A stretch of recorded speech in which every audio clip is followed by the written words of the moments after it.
What's up, everyone? I'm Gavin or Tweek. The mix. Hold on. Y'all didn't expect that. I definitely got mixed. I got mixed. What's good? It's Marcus, Pink in the building. Hey, what's up? It's Charles here. Everyone's mixing today. What the hell's going on? I miss Gavinor. Where'd he go? What's going on, everyone? You got Matt, aka Haz, here to bring you another episode of Tweek Talks, episode 54. Like these guys said, you already know what it is. A couple tournaments we're going to be reviewing today, starting with CEO, which Marcus weirdly didn't watch, which Pink didn't watch. He watched something else, which is actually really cool, and I'm kind of jealous that he has this knowledge that I haven't seen yet. It's a Japanese tournament, right, where Zachary played? Yep, it was winter.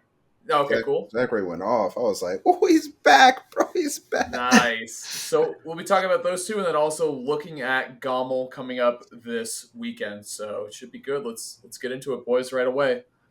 Take it away. Charles and I were at CEO, which makes it a little easier because we were actually at the event. I got top 8 with all Sephiroth. Yeah, it's too lit. Yeah. Day one, you were on fire, right? You didn't drop a game?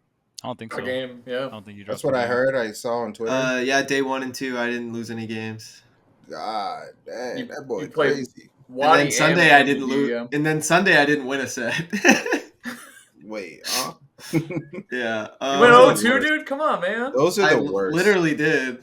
It happens, yeah. But especially when you reach that top 8, it's just like, Yeah, you never know what's gonna happen, like, because it's like a day in between, so you have to be on your game for like a whole weekend. But yeah, I mean,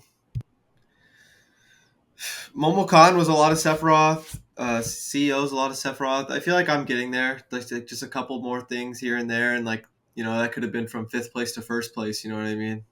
So yeah, I think I'm close in getting there. But yeah, it was cool to kind of make it all the way there with just one character as well. Yeah,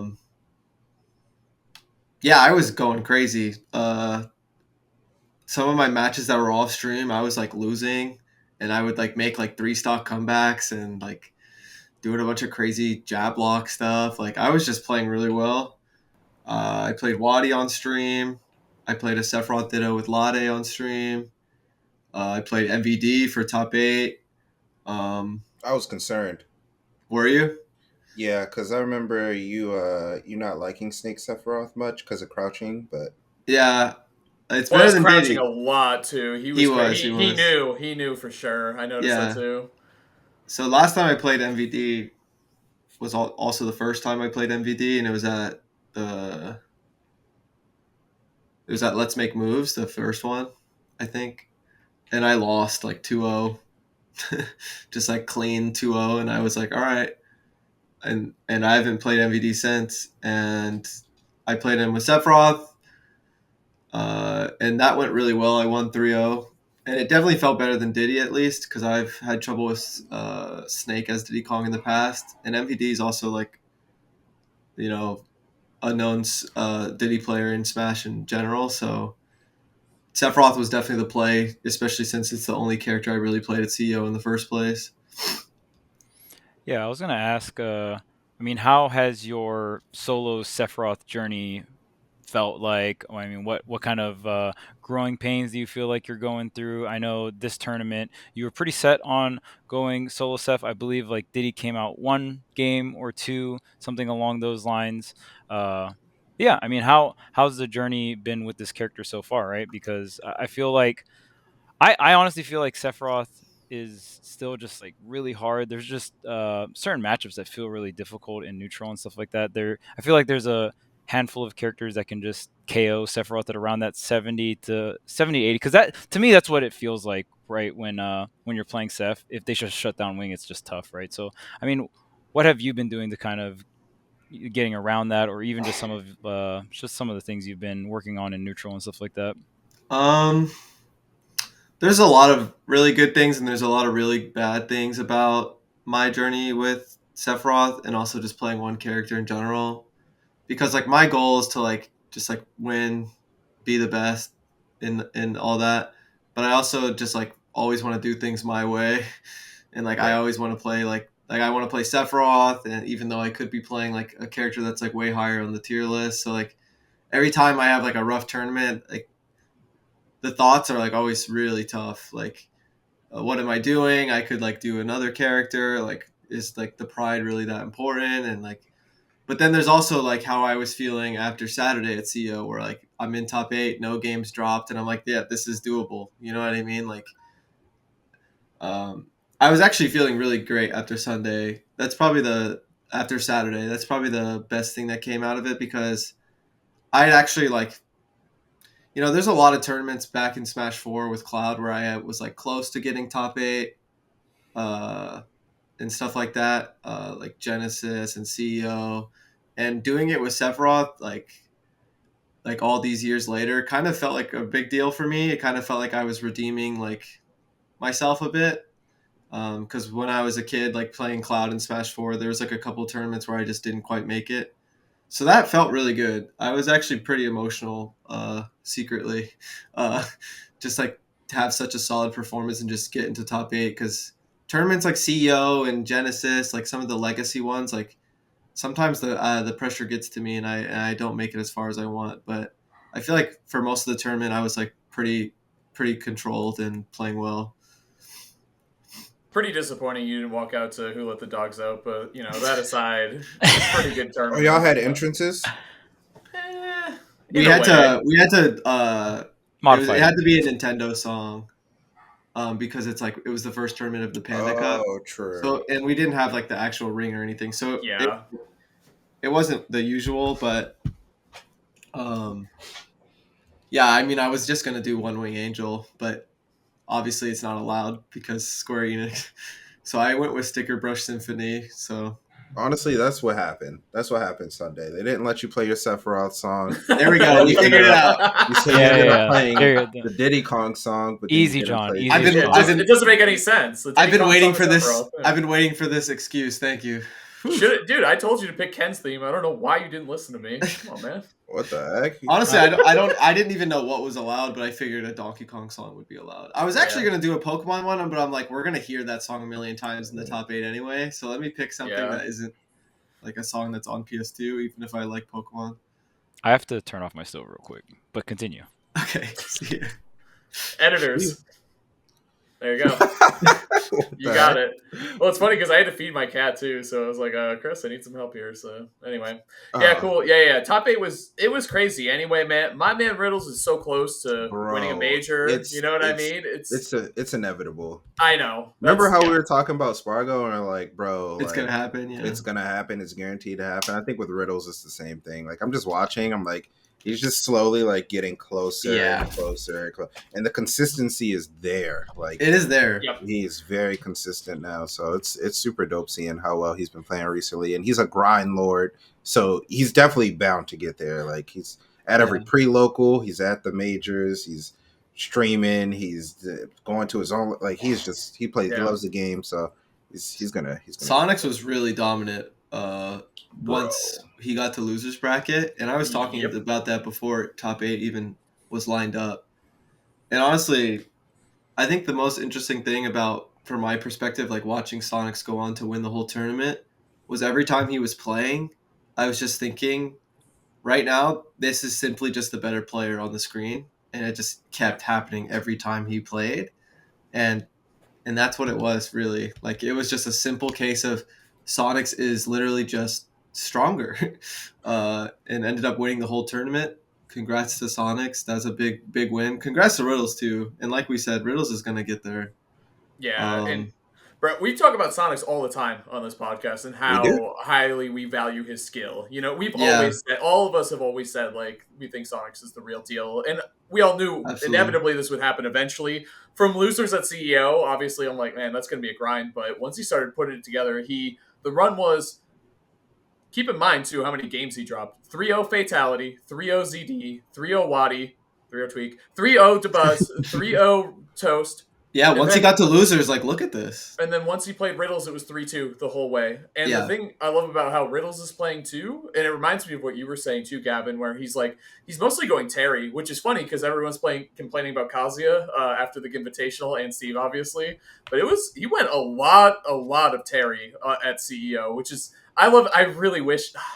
Bungie didn't win. Well, because I love Riddles, obviously. Like, I think he's such a great player and a great kid. But, dude, him winning with a fighting game character at CEO, it was so perfect. Oh, Like, true. the storyline I was wasn't all even right thinking there. about that. Oh, true. dude. Yeah, I was so excited, man. I was so pumped. He'll get there, though, obviously. Gomble's a great opportunity for him, obviously. True, up, hometown. So. Yep. Yeah. And Can't then go Toast crazy was for like him. the big wild card this top Yeah. 8. But it's also not the first time Toast has shown up at such a high caliber, right? Yeah, or like Frostbite 2020. Yeah, like Toast is like 2020? Yep. Toast is like the youngling to bet on if you're like, which youngling player is going to have the run of their lives, right? Like Toast is statistically the one you want to bet on for youngling. Just no one's really been able to do it like him, and now he's been able to show he can do it multiple times. Toast also beat me in top 8, and we had a couple sets beforehand. I like basically cheesed him at let's make big moves let's make big moves. I keep forgetting that there was a let's make moves really early on in Smash Ultimate. Right, like literally one like of the first first- tournaments. yeah. I think. So The let's first make tournament? big moves is the one I lost to MVD, and then I think Toast was my match immediately after.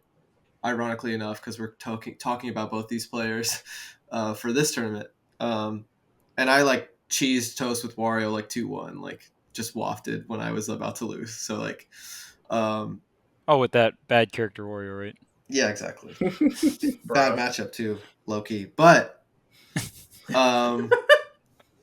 yeah. And I also played Toast at DreamHack Atlanta when I was like playing some Joker, and I won 3-0. But I remember I think that was at least kind of close. That one is kind of slipping me, but yeah, I feel like Toast, just based on how our sets went, like it makes sense that he got me this time.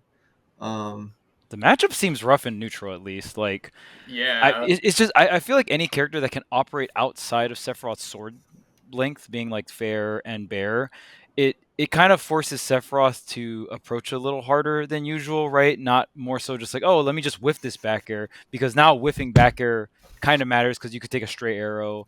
I think another thing that Young Link suffers against in general is KOing his opponent, but when you're tall, extremely light, I think that's something that kind of compensates for that specific weakness that Young Link has. So, but the offstage is so bad for Young Link. Like Sephiroth is, it's such a weird thing to weigh out. It's like, okay, you're weighing out the neutral, and then you also have Sephiroth going offstage against Young Link should be a wrap like almost every time. But I think Toast had some great mix-ups. It's so funny because Toast. And I'm not like meaning this in an offensive way or anything, but like there was stocks where I'm like Toast, hello, and then all of a sudden like flip the switch, it's like Toast, whoa, like, it's like it was crazy. Like Toast had like crazy combos, and then like he almost SD'd every game. So like in like almost every game in this set, Toast is like doing something crazy, like just the highs were so high for him, and then like random SD or something like that, right? That one offstage drag down play, fair, bro, into the nair. Yeah, I was like, what? I was literally thinking, like, all right, like, what am I supposed to do? What do I do? That was so disgusting. Like that was I was just like, I couldn't have predicted any of the last 1 million things that just happened. So, but like after he SD'd, right? Like he SD'd and then he did that. It's like, what the heck? Yeah. So basically, my thoughts. I mean, I've always been all right with the matchup. It's definitely better than Diddy because Young Link probably just straight up beats Diddy. And I don't know if I can say the same about Young Link Sephiroth. But yeah, neutral is a little clunky. I think if you play it traditionally without confidence, it'll definitely look bad. And I think that was on me more so than the matchup. I think I was just kind of afraid. I think there's a lot of things I could have done, but it was also just like a lot of crazy things happening that set, and it was hard to get my footing. I managed to get my footing, but it just wasn't enough to close it out. I brought it pretty to the last game. Dude, but yeah, you brought it back. You were down 0-2. That was really sick to see. Bringing it back to game 5. So yeah, I mean, still just like a great like match to watch overall. Yeah, dude. And the one thing I'll say too is and this is a part of it, is Young, like, naturally, he's just a little guy. You know what I mean? Like, he's hard to hit when he's moving around like that. And dude, he was so good against your back air. Like, the last hit situations, or like when you're trying to close out a stock, you couldn't find a back air, which you're obviously really, really good at doing. So, got to tip the cap to Toast on that one for sure. He did an amazing job being elusive when he needed to. Like, he was hard to hit. He was really hard for you to hit him, which is, that's saying a lot. Yeah, I feel like once I got caught off guard in winner's bracket, and like throughout the set, I was just picking a lot of like lazy-ish options, just like trying to force things, and I feel like it went down to loser's bracket too. But yeah, I think Toast just like came out the gate swinging, very confident, and I think it showed in his tournament run and the top 8 run.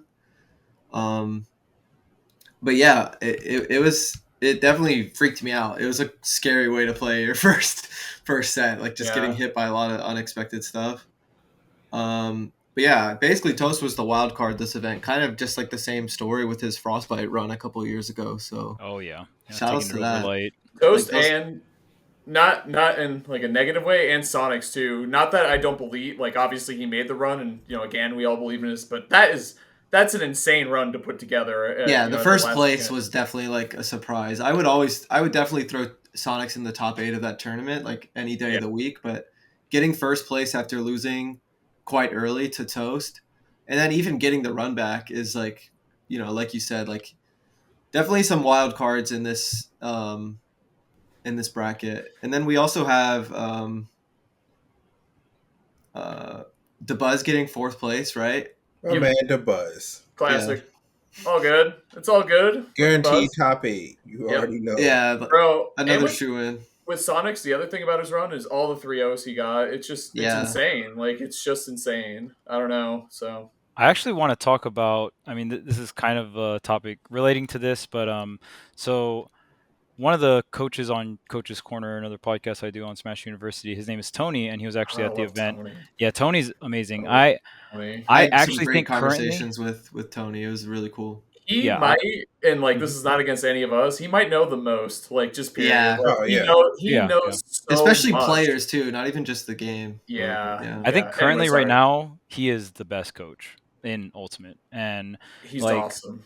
Yeah, and I mean, I've known of Tony for quite some time, and I've talked to him a lot about the game before, even like doing Coach's Corner and stuff like that. Just a talented coach when it comes down to that regards. He actually coached Sonix this weekend, and we talked to Sonix afterwards.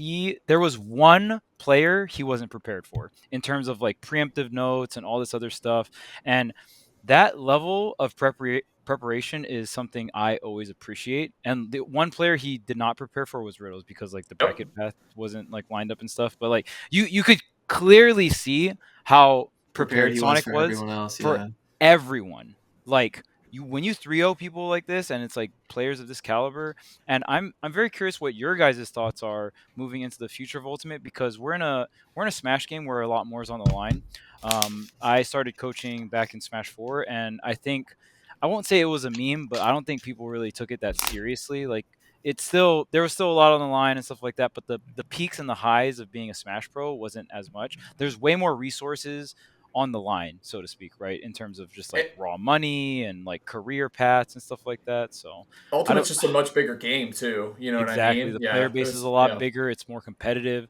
So I'm very curious if you guys think down the road, maybe like a year or two from now, like if a player doesn't have a coach, are you essentially like kind of throwing or something of the sorts? Or do you think maybe not necessarily needed, but I personally feel like it helps a ridiculous amount. Maybe not a coach, but I think the level of dedication and preparation is definitely a big deal. And it's something that even I don't do, even like. And a coach can show. I didn't even know when I was playing until like the day before. You know what I mean? I don't know who I'm playing against. Sometimes I don't know what character I'm playing against. So like, sometimes I don't even know if I'm going to the tournament. Like, so. I mean, I could definitely use even just a fraction of like the dedication and like preparation these players do. Like, I care just as much about the game as anyone else, and I'm playing the game a lot, and I'm always thinking about it. So like my dedication are there in other areas, but in terms of preparation, yeah, I think everyone should do that if they care, for sure.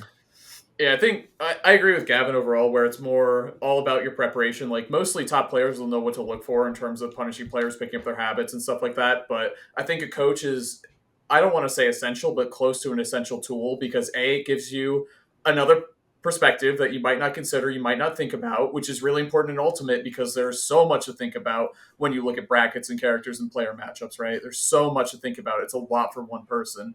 And I think even top players do this with each other. Like, you might not have a coach, but you might have another top player you talk to a lot, or just friends who know a lot about the game, and you hit them Just up another and talk to them about it. perspective is the important thing. Correct, yeah. But with Yeah. a coach too, what comes with that is being prepared and going through the motions and doing all that stuff. So I'd say a coach is, right now, it's a tool. I don't want to say it's essential or not, because there are people succeeding. Well, I don't know, actually. You might be right, Charles. Like, you might be right. It might be essential, honestly. The more, like, as I'm talking it out, I don't know. It might be, honestly. Like, I think it's fair to call it essential, but like basically what I was getting at is, even if it's not a coach, like you need that level of preparation as if you like be your own coach kind of thing. Either way, it's definitely important to be prepared. Yeah, I mean, just historically, usually the best players in like every Smash game that we've had so far has had like a dedicated coach. Like even when HBox in Melee was on his like 2 or 3 year tear, he had a coach. Like I didn't even there's been together. When Mango you came back from for Summit. Hey Chuck, good job, man. Like like when people have coaches, I'm not gonna go through like every single player that's had a coach, because there's actually a ton of them that people probably just don't know about. But usually like the best players, like they have some form of coaching that they can just go to and be like, hey, like I'm concerned about this, or like depending on how their coaching is set up, because not every player needs like a rigid schedule where they're like, okay, this is how we're going to prepare, blah, blah, blah. Yeah. Some players just need to be able to go to them and like have like a quick conversation, like talk it out real quick. How do you feel about this? I'm thinking this. And then the coach is like, well, based on what I know and blah, blah, blah. And then it's like, okay, good conversation. Now go like execute. Right. So, I think if you look at it historically, I mean, if you want to be the absolute best, a coach is pretty much necessary.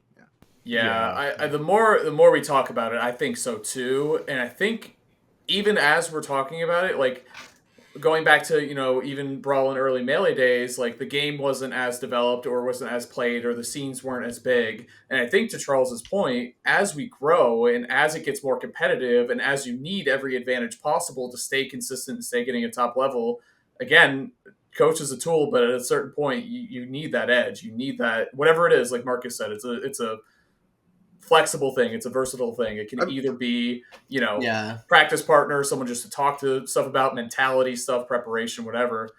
Maybe as we get bigger, it just might be. I mean, every professional sport, most esports too have coaches, if not player coaches. I was actually going to bring that up. Yeah, Dota, they all have player coaches or coaches. Like it's a huge thing. Look at sports. Like Michael Jackson had a vocal coach.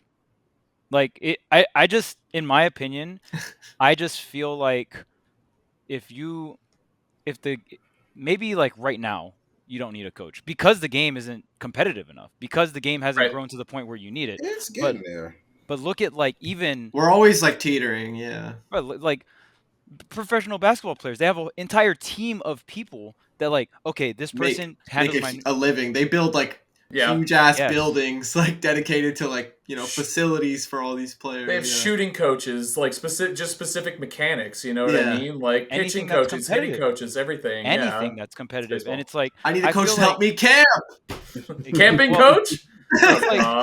I think the idea is like, if you think that you're so insanely good at whatever you do that you can achieve being the best at it by yourself, then it's like, I don't know if that's like an ego thing or like maybe just like lack of information, but like, is that even realistic, right? If it's hyper competitive and all these other players or other people that are just as talented or just as hardworking, but they also have teams of people to delegate, right? Because I mean, do you have time to watch every single one of your matches and to like hyper study every single one of the different players' habits, because you also have to grind the game, right? So it's like you're delegating the time spent to hyper focus like your skill in the game, or your like the level you play at.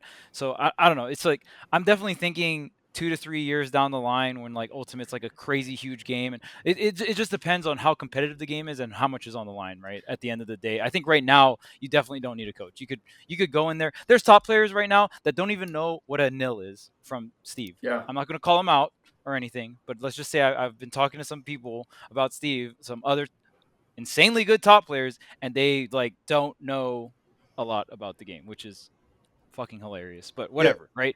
And I mean, again, it just comes back to like how competitive the game is and all that. With Ultimate, there's just so much to know. We've never had this many characters in like any competitive. This is like a MOBA level of roster. You know what I'm saying? 80 characters, 90 this characters. game is weird. Yeah, it's crazy. And they're all good. Like they're all threats. Like you got to be careful. Like you get tripped up by one bad matchup.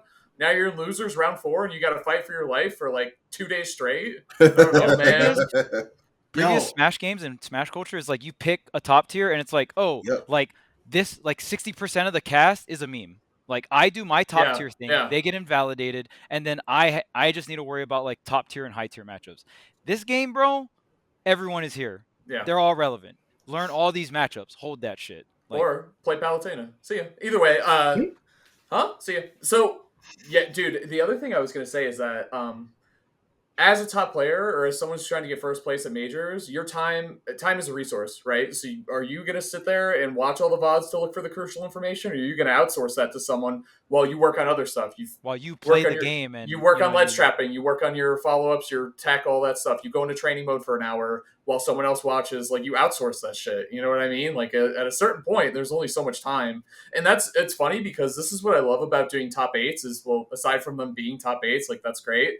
The thing I love about them is you have a whole night to prepare, like for commentary. Like you have a whole night to sit there and talk about the storylines.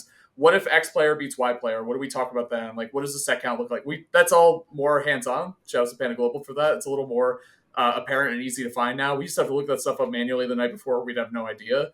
But now it's like in front of your face, but it still is the best thing. It's like, dude, these storylines are crazy. These matchups are going to be insane. And you kind of roll with it. And it's the same thing being a top player. You have that whole night to prepare, and you could see where it paid off for some people. And you could tell when people do their homework in matchups. And you can tell when they don't, too. It's more apparent when they don't, that's for sure. You know what was crazy? This is Wadi's first ever top 8 at like a big tournament. No way, really? I mean, he started playing Rob. When I saw the Wadi Rob come out, I was like, Mr. Ninth Place, yeah. Wadi is trying out here. Content creation mode is turned off. That was another player. That Saturday night, like I was done for the day, and I was just waiting for like people like Mars to finish so we could like hang out. And I'm just watching like Sonix and Wadi, like they're in losers, and they're just 3-0ing everybody. And Wadi 3-0'd everyone and got to top 8. Wadi, let's see here. Yeah, Wadi 3-0'd Jazzo, Sean, and Jake in a row. Sean hot off of Mars win too earlier in the tournament, so Wadi was saying like, I thought I was going to have to be more worried about Sean, blah, blah, blah. But, like, the Rob just worked out, and here we are. And I'm just like, all right. Go figure. Bro. You got one more. You got to win one more set. Wadi is so funny. And he was like, yeah, I got to play Jake, Steve. Like obviously, like, doesn't know much about what to do. Know. He's like, it's content time. Then he just goes up there and just, like, wins. Like, oh, my God, dude. I don't think he expected the Rob to just work out perfectly all the way into top 8, but that's what happened. Why not? That's what everyone else expects when Rob gets picked. You know what I mean? Like, that's always the expectation. Like, oh, this is fine. Dude, another good Rob set was Zomba against Aaron. That was a really, really good set from day one. Yeah. That was a great set. We saw bits and pieces of that. It was definitely very close. That was great. That was some grade A smash. I can't believe they met so early in bracket, too, but it was right on the edge. You know what I mean? And, Aaron had a good tournament, too. I always want to see him make top 8, though. I love that guy. He's great. I know. He got 9th. But it's good because he had a rocky last season, so it's good that he got off to a great start here, including 3-0ing fatalities. So I know he wants to top 8 so bad too, because he got 9th at Genesis too, right? Like, yeah, he did, losing to bars at the qualifier. Same thing happened again. Mm-hmm. It's rough. And He'll get there. Was, Mars getting 5th as well, tying for 5th with me. Then there's MVD and Wadi getting 7th. MVD pulled out Diddy Kong at the end of that Mars. It was lit. He's done with that matchup. I was like, oh, I was just appreciative of the attempt. Yeah. Like, it's a good matchup. Go for it. MVD had a tough run to get there, too. He had to beat Sean, who beat Mars, and then he had to play you, and he got 3-0'd by you. Good set, though. And then he also had to beat Zomba and losers to make it into top 8, so no means an easy... Yeah, that was a tough run, so shout out to that. And then he ran into Mars, which sucks for him, because Mars does really well against MVD, so... Mars has been playing against Diddy Kong for 6 years. Like, he's chilling. He's got to get at least one win on it, yeah. He's good against Snake, too, obviously. Yeah, I was thinking... I was wondering how Sean MVD was going to go. Like, yeah, that was a good W for MVD because do we remember that Fatality MVD set at the CEO Dreamland or whatever? That joint was like 3 It was minutes. CEO. I was commentating top 8. Don't take that away from me. I was there. No, I was just like, that's a big deal, like, to play the Falcon matchup that well and win. And then beating Zomba was crazy, too. Zomba is like one of the most consistent players in Smash Ultimate period right now. But my insider information tells me that MVD said he had never lost to a Rob before, ever, in tournament. So, just like you, you're good at the Rob matchup. MVD hasn't faced Zachary's Rob. Disclaimer. He did say that after saying that comment, but he was just saying he was feeling good, and he showed it. He won 3-0, I think, to get top 8. So that's another one, kind of like talking about like Aaron's 9th place. Like Aaron and Zombo were right there, but those are 2 players that could have easily been in the top 8 too, and it like no one would have been like, no way, you know what I mean? Mm-hmm. Yeah. Yeah, and Sean with his win over Mars, that was a great set too. Dude, day one was lit, dude. There were a lot of good. Switched over to the box controller. That SDI though. A few weeks ago. SDI. Really? That recently? Yes. Isn't that so cool? That's impressive. That's honestly really impressive. That was one of the stories of the weekend, like for sure. It's like Sean is just pulling up with the no more GameCube controller and it's just playing like nothing happened. Like that is crazy. I thought I was like, oh, I guess he's been playing on box for a long time. I'm like, I guess I was like, I guess I never noticed. Not even a month. Not even a month. Holy shit! And that's like learning the game as like a baby. It's like starting over. Yeah, it is. It really is. It's crazy. Like you have to learn what the buttons do, like before you can start playing. Well, it's like Smash Bros. Like. It's so weird too because I play box for Guilty Gear, and I think playing a box controller for a traditional fighter is a lot easier to convert into. Because Smash, you just have so much freedom with your movement and stuff like that. And like, there's a button that you have to press to like, oh, you press this button, and then if you press left, it's like a tilt instead of like, it's halfway instead of the full way. Like, dude, there is so many different things you have to do with box for Smash, and the fact that he's like playing like this, like, wow. And you just get access to like inhuman SDI. Yeah. Dude, I know that'll be like, speaking of coaches and like how that's going to evolve, the controller conversation is going to be interesting, I think, going forward as well. Because I was watching Vendetta stream last night. It's going to be something about like Kazuya is going to start winning every tournament with a box controller, and then Tweek is going to be like, all right, this is cheating. Well, I mean, I need Riddles to pick up the box, man. Bro, I know Riddles is He's good. He's good. The movement options Kazuya gets access to on the box it just doesn't make sense. That's what I watched Vendetta do last night, because you could do the crouch dashing, and then you could charge. You know what I mean? How you have to do the standing up charge stand up punch, man. With Kazuya, he was just doing it. Like, I was like, how is he? What is the input for that? Like, it was blowing my mind, but he's still working on it too. So, well, you get access to literally impossible things to do with like a regular controller because you don't. Yeah. I mean, it's like talked about that at the Invitational with us. Quite literally, because there's travel time on a analog stick. Like you are like the analog stick is like moving, right? Like there is literal like travel time in real life. In life, when it's just a button, it's just like right left. Like you can just do it in one singular frame. It's just not possible. So it's an interesting discussion. I don't think box players are quite there yet to the point where we have to discuss banning it. And there's always this thing where like we've been competing on these damn GameCube controllers for so long, and we got to like think of like handhelds, right? Like literal like, oh well, this player can't play the game, or will literally have to have surgery on his hands unless he plays a box. So there's so many different sides of the coin to that. Yeah. sorry to make this about myself, but going back to what I was talking about, what should I do? Should I stick with Sephiroth, y'all, or should I throw away my pride? Gavin, you should do whatever you want. Not pulling chat. What the heck? You know my answer to this, Gavin. I mean, Pick up Wolf. You three. Charles is gonna say, "Bro, play Wolf." Pick up Like, Wolf, that's yeah. No, you guys can say whatever y'all want. I want to hear what y'all I can. think of my progress. All right, I'm done. Wait, I'll answer the I'll question. answer. Yeah, Marcus is gonna hit me with a real answer. Yeah. Well, I was actually gonna ask you about that because, not even specifically that. I just feel like when I've been watching you recently, like when you win, you just don't look happy. Like Yeah. just like you kind of just like won. Like I remember I've been watching you for a long time, and like a lot of times when you would win, you would be really excited. You might do like a little fist bump. There are a lot of pop offs before, and now like you make it in the top 8. It's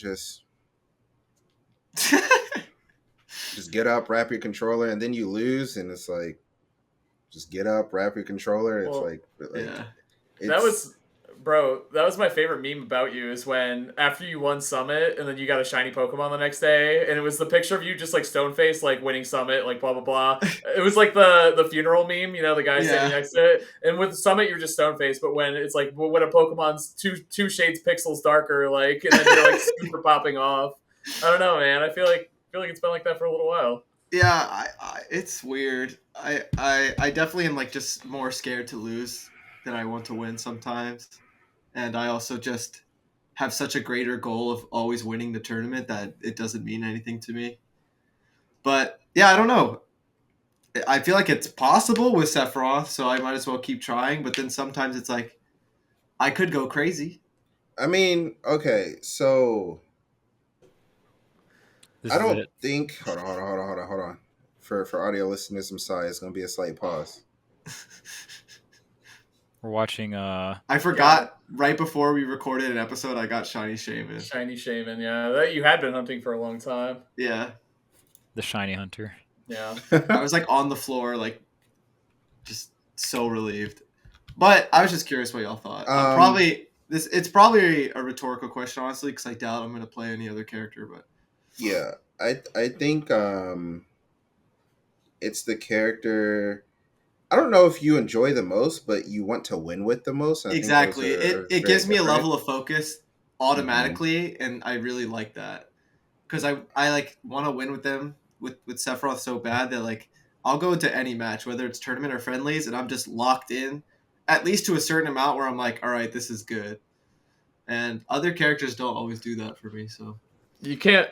That has so much value too, like just the want to play and the want to win, and like whether it's your character or whatever, that's important. But I've been thinking this for a while about top players, like especially top players like you and a lot of other ones who kind of counterpick or have a lot of different characters that they play as. I'm like, dude, I wish you would kind of just better player people sometimes. Like just pick a good matchup and beat the hell out of them. Like like that's great, and I love your Sephiroth, I love your Diddy and all that stuff. But dude, just like, I don't know, like just pick the character that's gonna. I want to see you win. You know, like that's what I actually care about.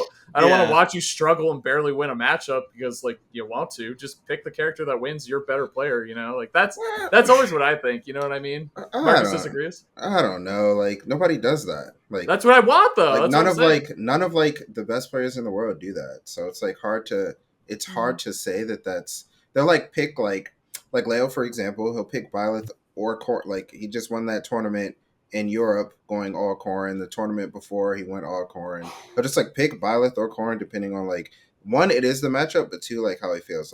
Like Light is just gonna pick Fox. Gluto is just gonna pick Wario. The matchups do not matter. They're just gonna play them. Mars is I don't know. He's that Joker. I like the Joker, but even I'm proud of sticking it out with Joker and like trying something new. But and like Fox has some rough matchups, and Light's just like, I'm chilling. I got it. Like I honestly feel like you could just solo Diddy. I think Diddy. That's also a possibility. Yeah, I mean, it's. I think Diddy's better than Sephiroth. I'll just say it. Oh yeah, for Sephiroth sure. is so. Diddy's top 3. We learned this. True. We learned this. Sometimes I just watch. I'm watching you play, and I'm like, there's so many situations where Sephiroth is so limited. Where like it's like, dang, your best option in this scenario is just to full hop out, maybe do a fastball mix up tomahawk grab, like maybe, you know what I'm saying, turn around. Like you don't have a lot of options in a lot of scramble situations, and that is such a huge check mark not to have. And I personally think that Sephiroth, there are certain matchups where if he has space, you can go him and it's fine. But there's just so many other characters that can do what Sephiroth does at a shorter range but with more speed. I think in terms of your optimal lineup, if you're just trying to win, it's either you go Diddy and then you pick a character that just beats all of Diddy's bad matchups. So, and I know we've talked about this a Such lot. as The cookie cutter one is Wolf, right? But the other one that I actually think is better for this current meta is Cloud. Oh. I think if you went Diddy Cloud, that's Like super that. optimal in this meta because Steve's coming up, Kazuyas are coming up. Like Cloud is the anti-bullshit. I'm not interacting with you character, right? And I mean, you could do that with Diddy Kazuya, so that doesn't really matter. Diddy probably does it better anyway, but it's you just you have your sword character. It's like, okay, I have a fast sword character, solid out of shield. Like Cloud just practically has a little like above average on everything, and even his recovery is like not that bad considering his air mobility and stuff like that, and going high with up B and all that jazz, directional air dodge to ledge. It's definitely above average in my opinion. So Cloud is just a character that's a high tier pick that you might not necessarily destroy everyone with, but the matchups Cloud wins, he wins them very well, and it serves that purpose. In my opinion, that's why I think Cloud's a little bit better than Wolf currently, because Wolf kind of just will go even with everyone or like slightly beat everyone that you would probably use him against. Where Cloud, you'll get more bang for your buck. It's like, oh, okay, well, I'm bringing Cloud in, like Cloud fucks this character up, right? Yeah. That Diddy like loses to, like, oh, the Pac-Mans, the Samuses, the Steves, all those like characters that shut down Banana, you can probably just Cloud them.